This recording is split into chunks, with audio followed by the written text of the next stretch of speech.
எனக்கு நியூஸ் எப்படி வந்துச்சுன்னா ஒரு சின்ன பையன் கிட்ட தோற்ற விஜய் முதல்வர் கூட சொல்லல, விஜய் அவ்வளவுதான் வந்திருக்கு. நீங்க இந்த வீடியோ பாத்தீங்களா? ஆமா. சிஎம் ஒரு காய் எடுத்து நகர்த்துறாரா, மாஸ்டர் ஒரு காய் எடுத்து நகர்த்துறாரா, இவரும் வெட்டுறாரு அவரும் வெட்டுறாரா. ஒரு கட்டத்துல அந்த பையன் தான் ஜெயிப்பான்றது உலகத்துக்கே தெரியும். கொஞ்ச நேரம் அவரா விளையாடுறாரு அந்த கேமை. இதுக்கு முன்னாடி 200 ஆண்டுகளுக்கு முன்னாடி ஒரு முதலமைச்சர் இருந்ததாகவும் அந்த முதலமைச்சர் செஸ் விளையாண்டதாகவும் அந்த செஸ்ல ஒரே ஒரு காயின் எடுத்து முன்னாடி வச்சதுக்கு போது பின்னாடி இருந்த எல்லாரும் கை தட்டியதாகவும். இதுவே அந்த பையனை நான் விளையாடவே விட்டுருக்க மாட்டேன். முன்னாள் முதலமைச்சரா இருந்தானா விளையாடவே விட்டுருக்க மாதிரி. ஒரே காய் தான் அவர் எடுத்து வச்சுட்டாருன்னா, ராஜா நேரா இருக்காருன்னா கரெக்டா ஸ்ட்ரைக்கரை வச்சு அப்படி ராஜாவை வந்து பாயிண்ட் பண்ணிருப்பாரு. கரெக்ட். ஏன் தம்பி எல்லாம் இருக்கு, 4 கார்னர்லயே ஓட்ட இல்லைன்னு கேட்டிருப்பான்.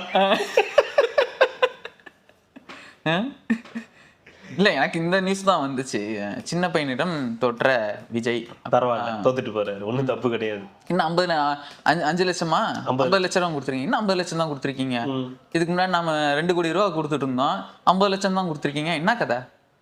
தோத்துட்டுன்ற அந்த கடுப்பு தானே உங்களுக்கு. அவரு ஜெயிச்சு உண்மையாவே ஜெயிச்சு வந்த பையனுக்கு அந்த பையன் கூட உழைச்சி ஜெயிச்சு விளையாண்டு வந்த பையனுக்கு அவர் அந்த பையன் கூட கொஞ்ச நேரம் விளையாண்டு அந்த பையனுக்கான பரிசு தொகையை கொடுத்தாரு. நம்ம என்ன மேட்ச் என்ன டீம் எதுவுமே தெரியாம ஒருத்தன் வந்தான், அவனை கூட்டுன்னு வந்து ஒரு அமைச்சர் நின்னாரு. அவரு கூட போய் போட்டோ எடுத்து வேர்ல்டு கப் வாங்கிட்டு நின்றுட்டு இருந்த டீம். நம்ம கப்பை காட்டிட்டு போக, அப்பாவுக்கு ஒரு கப்பு பையனுக்கு ஒரு கப்பு.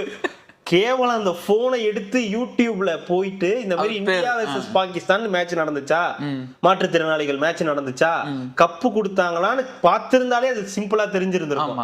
ஒரு அமைச்சருக்கும் தெரியல, அதிகாரிகளுக்கும் தெரியல, முதலமைச்சருக்கும் தெரியல, துணை முதலமைச்சருக்கும் தெரியல. உலகத்திலேயே ஒரு மேட்சுக்கு 2 கப்பு கொடுக்கிற ஒரே இது அந்த அவனாதான் இருப்பான். அதை வாங்கின ஒரே டீம் நம்ம டீமா தான் இருக்கும். நம்ம கரகாட்ட கோஷ்டியா தான் இருக்கும், வேற எந்த கோஷ்டியும் கிடையாது.